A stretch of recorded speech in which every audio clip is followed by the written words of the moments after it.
Hi friends, welcome back to my YouTube channel. ಎಲ್ಲರೂ ಹೇಗಿದ್ದೀರಾ friends? ಇವತ್ತು ನಾನು ಮಧ್ಯಾಹ್ನ ಲಂಚಿಗೆ ಬಟಾಣಿ ಕಾಳು ಹಾಕಿ ಗಸಿ ಮಾಡ್ತಾ ಇದ್ದೇನೆ. ನೋಡಿ, 1 ಕಪ್ ಅಷ್ಟು ಬಟಾಣಿ ಕಾಳು ತೊಗೊಂಡಿದ್ದೇನೆ. ಇದು ಈ ಕಡೆ ಎಲ್ಲ, ನಮ್ಮ ಕಡೆ ಎಲ್ಲ ತುಂಬ ಮಾಡ್ತಾರೆ ಬಟಾಣಿ ಕಾಳು ಗಸಿ. ನಾನು ಬರೀ ಬಟಾಣಿ ಕಾಳು ಹಾಕ್ತೀರ, ಅದ್ರ ಜೊತೆಯಲ್ಲಿ ತರಕಾರಿ ಕೂಡ ಹಾಕ್ತಾ ಇದ್ದೇನೆ. ಎಲ್ಲ ತರಕಾರಿ ಸ್ವಲ್ಪ ಸ್ವಲ್ಪ ಉಳ್ಕೊಂಡಿದೆ, ಅದನ್ನೆಲ್ಲ ಈ ರೀತಿ ಹಾಕಿ ಒಂಥರ ಎಲ್ಲ ವೆರೈಟಿ ಥರ ಎಲ್ಲ ತರಕಾರಿ ಹಾಕಿ ಮಿಶ್ರ ತರಕಾರಿ ಬಟಾಣಿ ಗಸಿ ಆ ಥರ ಮಾಡ್ತಾಯಿದ್ದೀನಿ. ಅದಕ್ಕೆ ನಾನು ಚಿಕ್ಕ ಅದೊಂದು ಕ್ಯಾರೆಟ್ ತೊಗೊಂಡಿದ್ದೇನೆ, ಮತ್ತೊಂದು ಚಿಕ್ಕ ಪೀಸಷ್ಟು ಬೀಟ್ರೋಟ್ ತೊಗೊಂಡಿದ್ದೇನೆ, ಮತ್ತೊಂದು 5ರಿಂದ 6 ಬೀನ್ಸ್ ಮತ್ತು ಒಂದು ಆಲೂಗಡ್ಡೆ. ಈ ರೀತಿ ಮಾಡೋದ್ರಿಂದ ಏನಾಗುತ್ತೆ ಅಂದರೆ, ನಿಮಗೆ ಬಟಾಣಿಯಲ್ಲಿ ರಿಚ್ ಪ್ರೋಟೀನ್ ಇರುತ್ತೆ, ಮತ್ತು ತರಕಾರಿಯಲ್ಲಿ ಕೂಡ ವಿಟಮಿನ್ಸ್ ಇರುತ್ತೆ, ಪ್ರೋಟೀನ್ ಇರುತ್ತೆ, ಖನಿಜಾಂಶ ಇರುತ್ತೆ, ಅದೆಲ್ಲ ನಮಗೆ ಸಿಕ್ಕಾಗೆ ಆಗುತ್ತೆ. ಇವಾಗ ಮೊದಲು ನಾವು ಇದನ್ನೆಲ್ಲ ಬೇಯಿಸ್ಕೊಳ್ಬೇಕು. ಒಟ್ಟಿಗೆ ಹಾಕಿ ಕುಕ್ಕರಲ್ಲೇ ಬೇಯಿಸ್ಕೊಳ್ತಾ ಇದ್ದೇನೆ. ಒಂದು 3ರಿಂದ 4 ವಿಸಿಲ್ ಬಂದರೆ ಸಾಕು. ಯಾಕೆಂದರೆ ಇದು ತೆಂಗಿನಕಾಯಿ ಜೊತೆ ಮಸಾಲೆ ರುಬ್ಬಿದ್ದಕ್ಕೆ ಹಾಕ್ಲಿಕ್ಕಿದೆ. ಅದರಿಂದ ಮೊದಲು ನಾವು ತರಕಾರಿನೆಲ್ಲ ಬೇಯಿಸ್ಕೊಳ್ಳೋಣ. ಬಟಾಣಿ ಹಾಕ್ತಾ ಇದ್ದೇನೆ.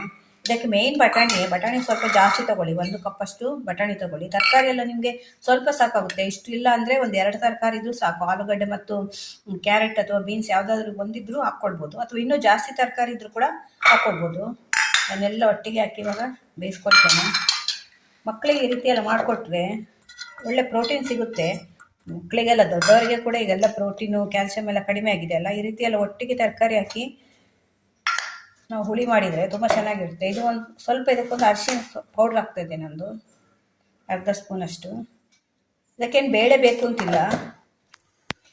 ಈಗ ಮಸಾಲೆ ಹುರ್ಕೊಳ್ಳಿಕ್ಕೆ ಒಂದು ಸ್ವಲ್ಪ ಎಣ್ಣೆ ಇಟ್ಟಿದ್ದೇನೆ ನಾನು. ಅದಕ್ಕೆ 1 ಸ್ಪೂನಷ್ಟು ನಾನು ಉದ್ದಿನ ಬೇಳೆ ಹಾಕ್ತಾಯಿದ್ದೇನೆ,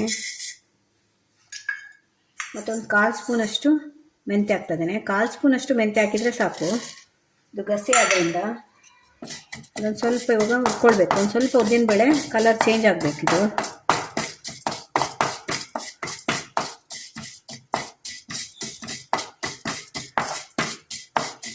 ಈ ಗಸಿ ಎಲ್ಲ ನಮ್ಮ ಕಡೆ ಎಲ್ಲ ತುಂಬ ಮಾಡ್ತಾರೆ. ಉಡುಪಿ ಕಡೆ ಎಲ್ಲ ಗಸಿ ಮಾಡ್ತಾರೆ, ತುಂಬ ಚೆನ್ನಾಗಿರುತ್ತೆ, ತುಂಬ ಫೇಮಸ್ ಕೂಡ. ಈ ಕಡೆ ಎಲ್ಲ ತುಂಬ ವೆರೈಟಿ ಗಸಿ ಮಾಡ್ತಾರೆ. ಇದು ಅದರಿಂದ ನಾನು ಬಟಾಣಿ ಜೊತೆ ತರಕಾರಿ ಹಾಕಿ ಗಸಿ ಮಾಡ್ತಾಯಿದ್ದೀನಿ, ಮಿಕ್ಸೆಡ್ ತರಕಾರಿ ಹಾಕಿ.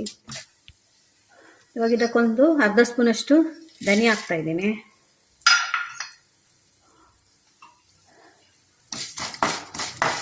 ಒಂಚೂರು ಫ್ರೈ ಆಗಬೇಕು. ಇದು ಕೂಡ ಒಂಚೂರು ಕಲರ್ ಚೇಂಜ್ ಆಗಿ ನಿಮಗೆ ಪರಿಮಳ ಬರಲಿಕ್ಕೆ ಶುರು ಆಗುತ್ತೆ, ಆವಾಗ ಗೊತ್ತಾಗುತ್ತೆ ನಿಮಗೆ.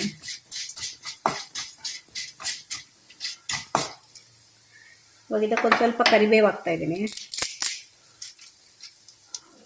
ಇದು ನಮ್ಮದು ಫ್ರೆಶ್ ಮನೆಯಲ್ಲೇ ಬೆಳೆದ ಕರಿಬೇವು ನಿಮ್ಮ ಮನೆಯಲ್ಲಿ ಬೆಳ್ಕೊಂಡಿದ್ರೆ ಎಲ್ಲದಕ್ಕೂ ಯೂಸ್ ಮಾಡಿ. ತುಂಬ ಒಳ್ಳೆಯದಿದು ಸ್ಕಿನ್ನಿಗೆಲ್ಲ. ಇದು ತಿಂದಷ್ಟು ನಿಮಗೆ ಡೈಜೆಷನ್ ಕೂಡ ಚೆನ್ನಾಗಾಗುತ್ತೆ. ಕಣ್ಣಿಗೆ, ನಿಮಗೆ ಕೂದಲಿಗೆ, ಸ್ಕಿನ್ನಿಗೆ ಎಲ್ಲದಕ್ಕೆ ತುಂಬ ಒಳ್ಳೆಯದು ಕರಿಬೇವಿದು. ಈ ರೀತಿ ಹಾಕೋದ್ರಿಂದ ಏನಾಗುತ್ತೆ ಅಂದರೆ ಮಿಕ್ಸ್ ಆಗಿ ಹೋಗುತ್ತೆ. ಇದು ನಾವು ರುಬ್ಕೊಳ್ತೇವಲ್ಲ ಮಸಾಲೆ ಜೊತೆಯಲ್ಲಿ ರುಬ್ಬಿ ಹೋಗುತ್ತೆ. ಮಕ್ಕಳ ಒಗ್ಗರಣೆಗೆಲ್ಲ ಹಾಕಿದ್ರೆ ತೆಗಿತಾರಲ್ವ, ಇದು ನಮಗೆ ತಿಂದ ಹಾಗೆ ಆಗುತ್ತೆ. ಇವಾಗ ಇದಕ್ಕೆ ಮೆಣಸಿನ್ಕಾಯಿ ಹಾಕ್ತೇನೆ, ಒಣಮೆಣಸಿನ್ಕಾಯಿ. ಒಂದು 3 ಬ್ಯಾಡಗಿ ತೊಗೊಂಡಿದ್ದೇನೆ, 2 ಗುಂಟೂರು ತೊಗೊಂಡಿದ್ದೇನೆ, ಮತ್ತು ಖಾರ ಮತ್ತು ಕಲರ್ 2 ಬರಲಿಕ್ಕೆ. ನೀವು ಫುಲ್ ಬ್ಯಾಡಗಿನೇ ಹಾಕಿದರೆ ಖಾರ ಇರೋಲ್ಲ, ಅದು ಜಾಸ್ತಿ. ಗುಂಟೂರು ಹಾಕಿದರೆ ನಿಮಗೆ ಖಾರ ಜಾಸ್ತಿ ಆಗುತ್ತೆ, ಕಲರ್ ಬರೋಲ್ಲ. ಅದೊಂದು 2 ಮಿಕ್ಸ್ ಮಾಡಿ ಹಾಕ್ತಾ ಇದ್ದೇನೆ. ಇವಾಗ ಇದಕ್ಕೆ 2 ಪೀಸ್ ಚಕ್ಕೆ, ಒಂದು 2 ಲವಂಗ, ಒಂದೇ ಒಂದು ಏಲಕ್ಕಿ, ಇಷ್ಟೇ. ಜಾಸ್ತಿ ಹಾಕ್ಬಾರ್ದು. ಜಾಸ್ತಿ ಹಾಕಿದರೆ ನಿಮಗೆ ಅದು ಗರಂ ಮಸಾಲದ ಸ್ಮೆಲ್ ಬರುತ್ತೆ ಗಸಿಯಲ್ಲೆಲ್ಲ. ಲೈಟಾಗಿ ನಮಗೆ ಫ್ಲೇವರ್ ಇರಬೇಕು ಗಸಿಗೆ, ಅದರಿಂದ ಇದನ್ನು ಇಷ್ಟ ಹಾಕ್ತಾ ಇದ್ದೇನೆ. ಇಷ್ಟೇ, ಇದಕ್ಕಿಂತ ಜಾಸ್ತಿ ಹಾಕಿದರೆ ಟೇಸ್ಟ್ ಹಾಳಾಗುತ್ತೆ. ಮತ್ತೊಂದು ಚಿಕ್ಕ ಪೀಸಷ್ಟು ಹಿಂಗು, ಇದು ನಮ್ಮ ಮುದ್ದೆ ಹಿಂಗು, ನಮ್ಮ ಊರ ಕಡೆ ಎಲ್ಲ ಸಿಗುತ್ತೆ, ಇದು ಉಡುಪಿ ಕಡೆ ಎಲ್ಲ. ಇದು ನಿಮ್ಮ ಹತ್ರ ಇಲ್ಲ ಅಂದರೆ ಪೌಡ್ರ್ ಹಿಂಗೆ ಹಾಕ್ಕೊಳ್ಳಿ. ಎಲ್ಲ ಹಾಕಿದ್ಮೇಲೆ ಚೆನ್ನಾಗಿ ಒಂದ್ಸಲ ಮಿಕ್ಸ್ ಮಾಡಿ ಒಂದು ಸ್ವಲ್ಪ ಹುರ್ಕೊಂಡ್ರೆ ಆಯಿತು. ಇವಾಗ ನಮ್ಮದು ಮಸಾಲೆ ರೆಡಿಯಾಗಿದೆ. ಇವಾಗ ಇದನ್ನು ತೆಂಗಿನಕಾಯಿ ಜೊತೆಯಲ್ಲಿ ರುಬ್ಕೊಳ್ಬೇಕು. ಇವಾಗ ಮಸಾಲೆ ಹುರ್ಕೊಂಡಾಯಿತು. ಇವಾಗ ಇದನ್ನು ತೆಂಗಿನಕಾಯಿ ಜೊತೆಯಲ್ಲಿ ರುಬ್ಕೊಳ್ಬೇಕು. ಒಂದು 3/4 ಕಪ್ಪಷ್ಟು ತೆಂಗಿನಕಾಯಿ ತೊಗೊಂಡಿದ್ದೇನೆ. ಇದಕ್ಕಿಂತ ಜಾಸ್ತಿ ಹಾಕಬಾರ್ದು ತೆಂಗಿನಕಾಯಿ, ಒಂದು 3/4 ಕಪ್ ಸಾಕಾಗುತ್ತೆ. ಇದು ಹಸಿ ತೆಂಗಿನಕಾಯಿ ತುರಿ ಇದು. ಇವಾಗ ನಾವು ಮಸಾಲೆ ಹುರ್ಕೊಂಡಿದ್ದೇವಲ್ಲ ಅದನ್ನು ಇದ್ರ ಜೊತೆಯಲ್ಲಿ ಹಾಕಿ ರುಬ್ಕೊಳ್ಬೇಕು. ನೋಡಿ ಫ್ರೆಂಡ್ಸ್, ತರಕಾರಿ ಎಲ್ಲ ಬೇಯಿಸ್ಕೊಂಡಾಗಿದೆ. ಎಷ್ಟು ಚೆನ್ನಾಗಿ ಮಾಡಿ ಬೆಂದಿದೆ ನೋಡಿ. ಕುಕ್ಕರಲ್ಲಿ 3ರಿಂದ 4 ವಿಸಿಲ್ ಬರ್ಸಿದ್ರೆ ಎಲ್ಲ ಬೆಂದೋಗುತ್ತೆ. ಇವಾಗ ಇದನ್ನು ಹೇಗೆ ಮಾಡೋದು ಅಂತ ತೋರಿಸ್ತೇನೆ. ಮೊದಲೊಂದು ಬಾಣಲೆ ಇಟ್ಟಿದ್ದೇನೆ. ಮೊದಲು ಇದಕ್ಕೆ ನಾನೊಂದು ಒಗ್ಗರಣೆ ಇಟ್ಕೊಳ್ತೇನೆ. ಒಂದು ಸ್ವಲ್ಪ ಇದಕ್ಕೆ ಎಣ್ಣೆ ಹಾಕ್ತಾ ಇದ್ದೇನೆ. 1 ಸ್ಪೂನಷ್ಟು ಸಾಕು. ನೀವು ಮೇಲೆ ಒಗ್ಗರಣೆ ಹಾಕೋ ಬದಲು ಒಗ್ಗರಣೆ ಇಟ್ಟು ಅದಕ್ಕೆ ಹಾಕಿದರೆ ಗಸಿ ಚೆನ್ನಾಗಿ ಬರುತ್ತೆ ಇನ್ನೂ ಕೂಡ. ಇವಾಗ ಇದಕ್ಕೊಂದು ಸ್ವಲ್ಪ ಸಾಸಿವೆ, ಮತ್ತೊಂದು ಸ್ವಲ್ಪ ಕರಿಬೇವು, ಒಂದು ಕೆಂಪು ಮೆಣಸಿನ್ಕಾಯಿ, ಇಷ್ಟು ಸಾಕು. ಒಂದು ಸ್ವಲ್ಪ ಕರಿಬೇವು ಮತ್ತು ಒಂದು ಕೆಂಪು ಮೆಣಸಿನ್ಕಾಯಿ ಹಾಕಿದ್ದೇನೆ. ಇವಾಗ ಇದೊಂದು ಸ್ವಲ್ಪ ಸಾಸಿವೆ ಸಿಡಿಬೇಕು. ಸಾಸಿವೆ ಸಿಡಿದ ಮೇಲೆ ನಾವು ತರಕಾರಿ ಬೇಯಿಸಿ ಇಟ್ಕೊಂಡಿದ್ದೇವಲ್ಲ ಅದನ್ನು ಕೂಡ ಹಾಕಬೇಕು.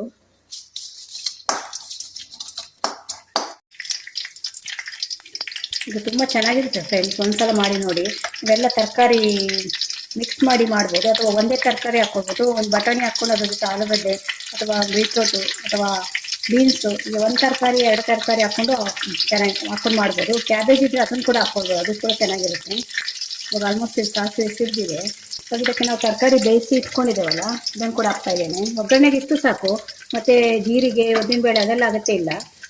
ಇದು ನಮ್ಮದು ಗಸಿ ಆದ್ದರಿಂದ ನಾನು ಜೀರಿಗೆ ಹಾಕ್ತಾ ಇಲ್ಲ. ಇಲ್ಲಾಂದರೆ ನಾರ್ಮಲಿ ನಾನು ಜೀರಿಗೆ ಹಾಕ್ತೇನೆ. ಜೀರಿಗೆ ತುಂಬ ಒಳ್ಳೆಯದು ಡೈಜೆಷನ್ಗೆ ಎಲ್ಲ, ನಮ್ಮ ಹೆಲ್ತಿಗೆಲ್ಲ ಕ್ಯಾಲ್ಶಿಯಂ ತುಂಬ ಇರುತ್ತೆ ಅದರಲ್ಲಿ.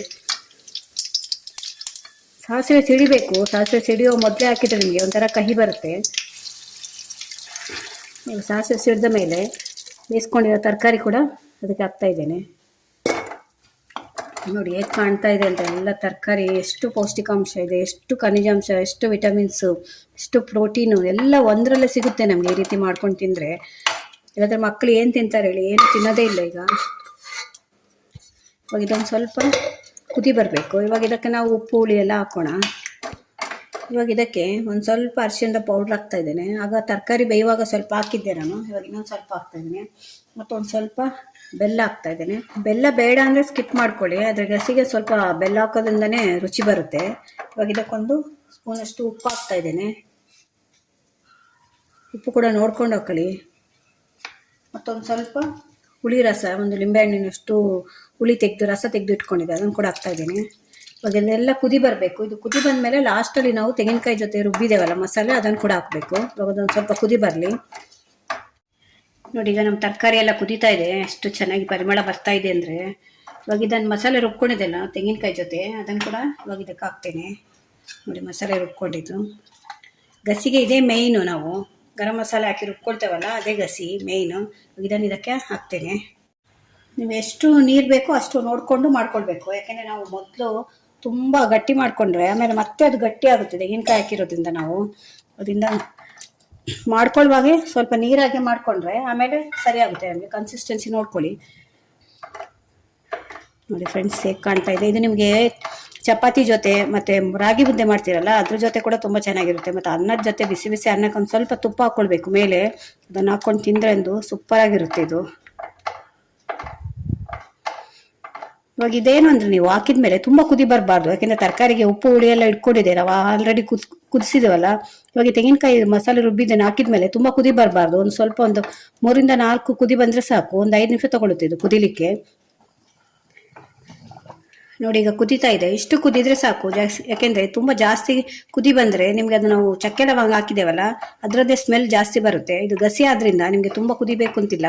ತೆಂಗಿನಕಾಯಿ ಮತ್ತು ಇದು ಹಾಕಿರೋದ್ರಿಂದ ಜಾಸ್ತಿ ಕುದಿ ಬರಬೇಕು ಅಂತಿಲ್ಲ. ಮತ್ತು ಇವಾಗ ನೀವು ಇದಕ್ಕೆ ಲಾಸ್ಟಲ್ಲಿ ಒಗ್ಗರಣೆ ಕೂಡ ಬೇಕು ಅಂತಿಲ್ಲ. ನಾನು ಒಗ್ಗರಣೆ ಇಟ್ಟೆ, ಅದಕ್ಕೆ ತರಕಾರಿ ಹಾಕಿದೆ. ಫಸ್ಟಲ್ಲೇ ಒಗ್ಗರಣೆ ಹಾಕಿದ್ದೇನೆ ನಾನು.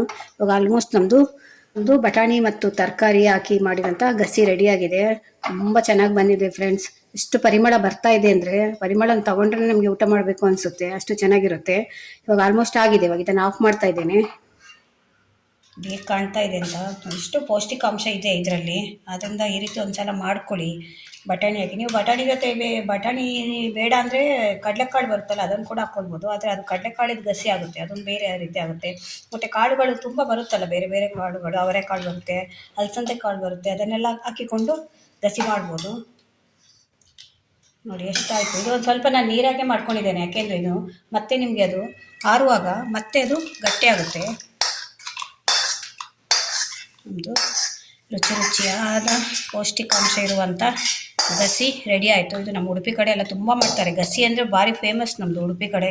ನೀವು ಯಾವುದೇ ಒಂದು ಫಂಕ್ಷನ್ಗೆ ಹೋಗಲಿ ಅದು ಗಸಿ ಅಂತೂ ಇದ್ದೇ ಇರುತ್ತೆ. ಅಷ್ಟು ಇಷ್ಟ ಎಲ್ರಿಗೂ ಕೂಡ ಗಸಿ ಅಂದರೆ. ನೋಡಿ ಫ್ರೆಂಡ್ಸ್, ನಮ್ಮದು ಬಟಾಣಿ ಮತ್ತು ತರಕಾರಿ ಹಾಕಿದಂಥ ಮಾಡಿದಂಥ ಗಸಿ ರೆಡಿ ಆಯಿತು. ಒಂದ್ಸಲ ನೀವು ಟ್ರೈ ಮಾಡಿ ನೋಡಿ. ನಾನು ಹೇಳೋದು ಅಂತಲ್ಲ, ತುಂಬ ಚೆನ್ನಾಗಿರುತ್ತೆ, ಅಷ್ಟು ರುಚಿಯಾಗಿ ಬರುತ್ತೆ ಇದು. ಮಕ್ಕಳಿಂದ ಹಿಡಿದು ದೊಡ್ಡವರವರೆಗೂ ಇಷ್ಟಪಟ್ಟು ತಿಂತಾರೆ. ಮತ್ತು ಬೇಕಾದ ನಮ್ಮ ದೇಹಕ್ಕೆ ಬೇಕಾದ ಎಲ್ಲ ಪೌಷ್ಟಿಕಾಂಶಗಳು ಸಿಗುತ್ತೆ ಇದರಲ್ಲಿ. ಒಂದೇ ಒಂದೇ ನಾವು ಹುಳಿ ಸಾಂಬಾರು ಮಾಡ್ಕೊಳ್ತೇವೆ, ಅದರಲ್ಲಿ ಎಷ್ಟು ಪೌಷ್ಟಿಕಾಂಶ ಇದೆ ನೋಡಿ. ಅದನ್ನು ಒಂದ್ಸಲ ಟ್ರೈ ಮಾಡಿ ನೋಡಿ. ಈ ವಿಡಿಯೋ ನಿಮ್ಗೆ ಇಷ್ಟ ಆದರೆ ನನ್ನ ಚಾನಲ್ನ ಸಬ್ಸ್ಕ್ರೈಬ್ ಮಾಡ್ಕೊಂಡು ನೋಡಿ, ಮತ್ತು ಕಮೆಂಟಲ್ಲಿ ಹೇಳಿ ನನಗೆ ಹೇಗಿತ್ತು ಅಂತ. ನೀವು ಹೇಳಿದರೆ ನಮಗೆ ಕೂಡ ಒಂಥರ ಒಂದು ಉತ್ಸಾಹ ಬರುತ್ತೆ, ಮತ್ತೆ ಬೇರೆ ಎಲ್ಲ ಮಾಡ್ಬೋದು ಡಿಶ್ ಎಲ್ಲ ಮಾಡಲಿಕ್ಕೆ. ಅದರಿಂದ ಒಂದು ಕಮೆಂಟಲ್ಲಿ ನನಗೆ ಹೇಳಿ. ವಿಡಿಯೋ ಇಷ್ಟ ಆದರೆ ನನ್ನ ಚಾನಲ್ನ ಸಬ್ಸ್ಕ್ರೈಬ್ ಮಾಡ್ಕೊಂಡು ಇದೇ ರೀತಿ ಸಪೋರ್ಟ್ ಮಾಡ್ತಾಯಿರಿ. ಮತ್ತೆ ಇನ್ನೊಂದು ವಿಡಿಯೋ ತೊಗೊಂಡು ಮತ್ತೆ ಬರ್ತೇನೆ. Bye friends.